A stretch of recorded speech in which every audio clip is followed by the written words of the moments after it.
Hello everyone, I am Velchivz from Tales of Randoms. Today we'll be giving it a quick review to Amnesia The Dark Descent. Amnesia was developed by Frictional Games and was released on September the 8th, 2010. There's a sequel coming out this year called Amnesia and Machine for Pigs. Amnesia is a survival horror, and let's begin. I have the graphics enabled at highest, so you should be able to see the game at its fullest. After this loading screen, it's over. Alright, so right now I'm in a room by some sewers. I have to fix something. Hopefully I can do it right now as I'm talking. The story begins by you waking up in a room, and well, the game is called Amnesia, and it's called Amnesia for a reason. You completely forgot everything, and then you find a note that gives you an objective, which I will not spoil. But the game picks up from there. You have to find that place and do your objective. Anyways, so the note also says that there's a shadow following you, and as you progress into the game, this shadow will just haunt you. Now, personally, I've never seen the shadow. I do know that if you stay in the dark for too long, your screen begins to wobble and your character begins to get nervous. Let's see what I got. Okay. Holy shit. Holy shit. Close the fucking door. That was not planned, but okay. Shit. Hopefully it doesn't come in here. Fucking heck. Oh, he's coming. I'm just gonna hide here. Alright, well that monster right there, that's not the shadow that follows me. Oh fuck, he's coming. Anyway, that's not the shadow, that's just some monster. That's the most, the one you see the most. There's supposed to be about 3 to 4 different types of monsters. And this is the most common one. He's ugly as hell. I don't know, I wonder how the other two look. I haven't beat the game yet, I'm kinda halfway through. Anyhow, yeah, so you wake up in a room, as far as the story goes, you wake up in a room, find a note that you wrote to yourself. And then this note, you gotta do something. And as you progress into the game, you have to complete puzzles like the one I have here in front of me. I don't know what to do. Maybe I just have to pull these levers left and right. Hopefully that door won't open. Anyhow, and as you progress into the game, you have some scenarios, some flashbacks of the story of before you forgot everything when you were going around this place.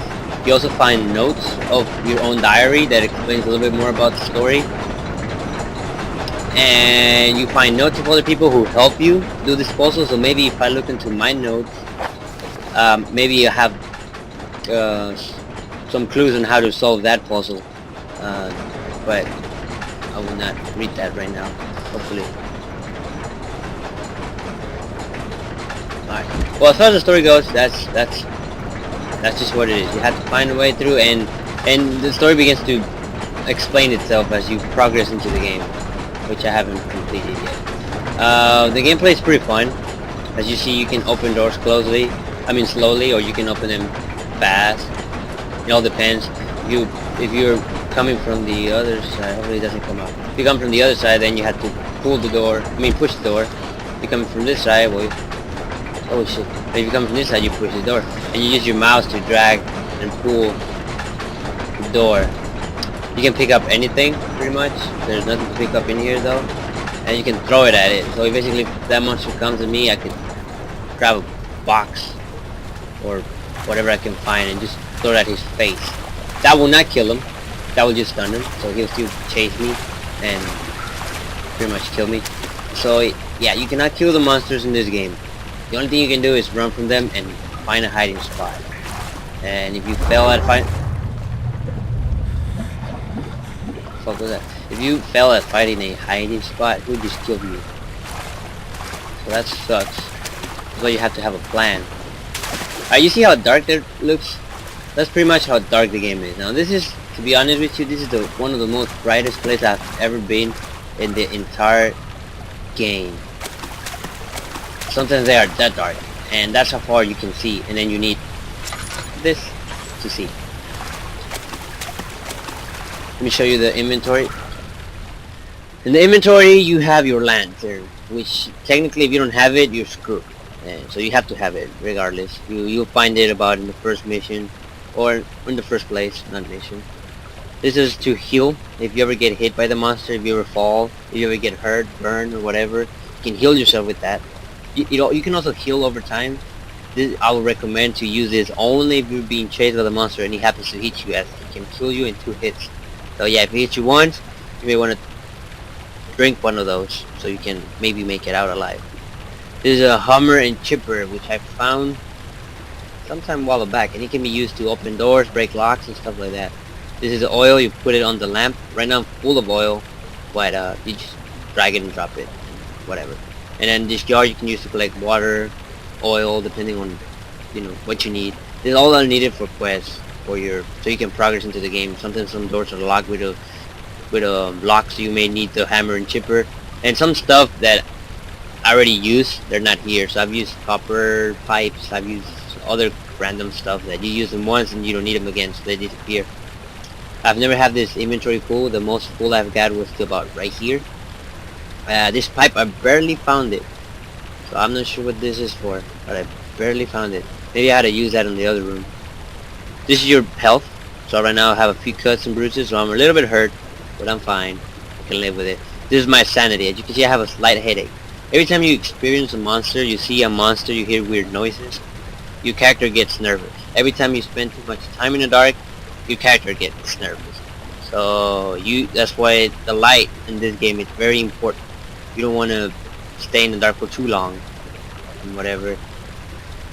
Oh, and yeah, if you wait too long, if you stay too long in the dark, or if you get too scared, your screen begins to wobble and your character begins to breathe deeply, and that kind of sucks because as you walk you can't really see straight, and you can't really run good either. So if you get nervous and the monster starts chasing you, you're pretty much dead.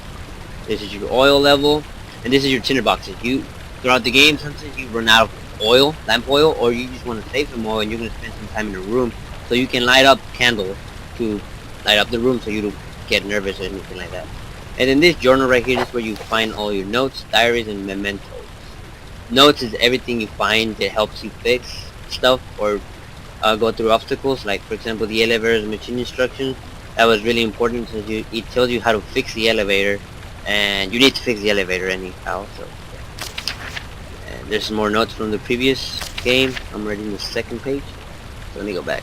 Diaries are your own personal diaries. This tells you a little bit more of the story, so if you go, there's a lot. But the cool thing about this one is you don't have to read them the first time. So the first time you view this diary, you actually have a voice reading this for you, basically yourself reading it for you.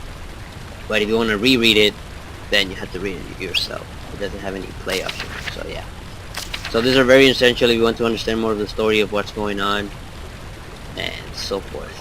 Mementos are important. As you can see, I have two. The two levers control the noisy machine. To jam the wheel, it must first be slowed down. So I have two, I guess you could say, objectives. Two things that will help me get out of this place, of the sewers right now. So I have to fidget with the two levers, and I have to find a way to stop this wheel so I can go through.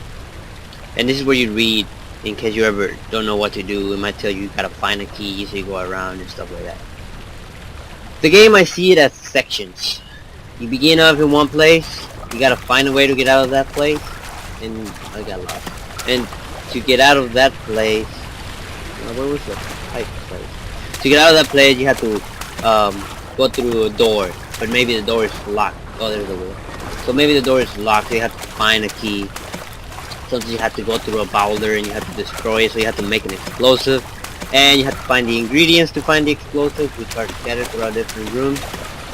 And that's what makes the game a little bit creepy, because you have to go and search every room. And you know when you go in the right direction, that thing that showed up earlier, it shows up again. So every time you are going the right direction, you kind of know because of that thing. Let's see. There are closets everywhere. Well, not here, but in a lot of places there are closets where you can hide. You can also hide in dark places, but then again, if you hide for too long in a dark place, you get scared. So closets are your friends in this game, as weird as that may sound. When you get out the closet, you better make sure that the monster is not out there, because it'll kill you. So yeah. So let's see, maybe I have to move this to the right.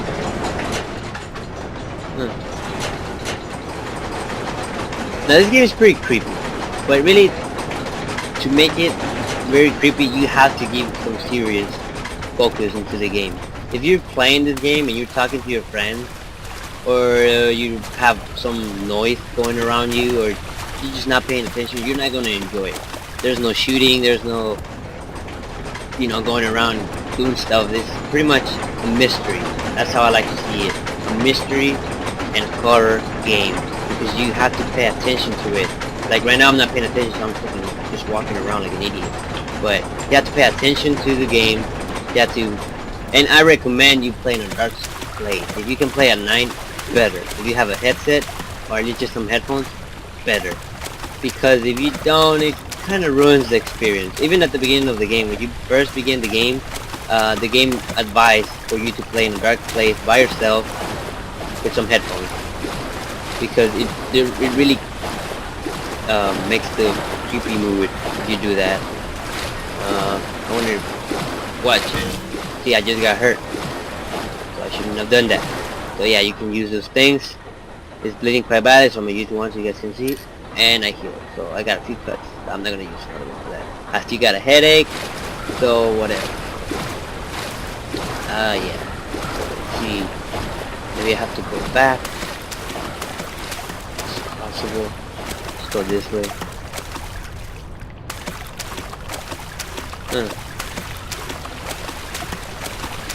And yeah, like I said, I like to see this game in sections. So as you beat one part, you go through it and you're done. You can go back. You just let it go, and then you go to a different place, and then you do that mission. And every time you have to go through a place, and it's always blocked. Somehow it's blocked. It's either a key or something, and you have to go around the room finding, you know, stuff that will help you out. So come this way.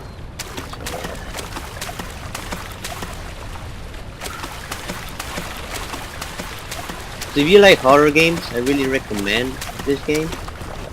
I don't care how brave you are, how manly you are. I mean, I consider myself a person who doesn't scare that easy.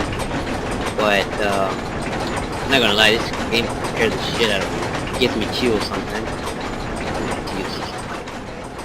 Sometimes, not always, but sometimes. So if you want to play something that will scare you, that will give you some chills, that, you know, and it's also fun, I recommend this game. It's not that expensive either way, so also if you planning on playing Amnesia, which you pick, I really suggest you play this game first. It will, I guess it will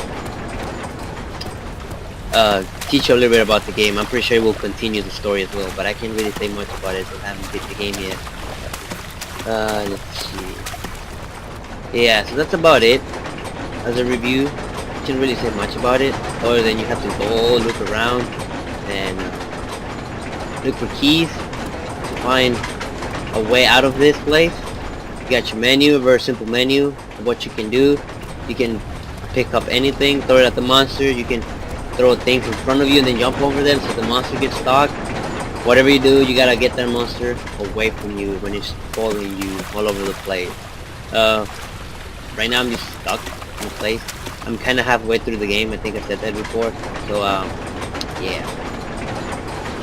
What I would do is I will post a video of some of the moments I've had playing this game. I got some recorded, so I'll fix them up and I'll leave the link to the description below if you want to see that. I'm gonna keep looking around for now, see if I find how to fix this. If you like this review, share it.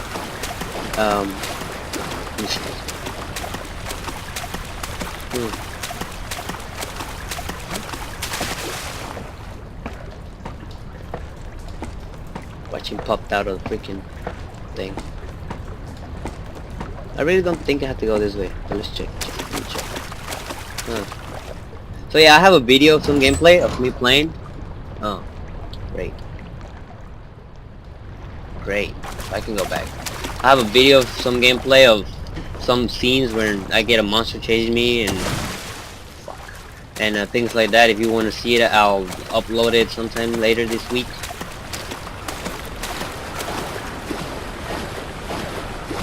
So yeah, if you want to see it, check that out in the description below. See you guys next time. I am Velchivz from Tales of Randoms. If you would like to see more of our game reviews and gameplays, subscribe, and I'll see you guys next time.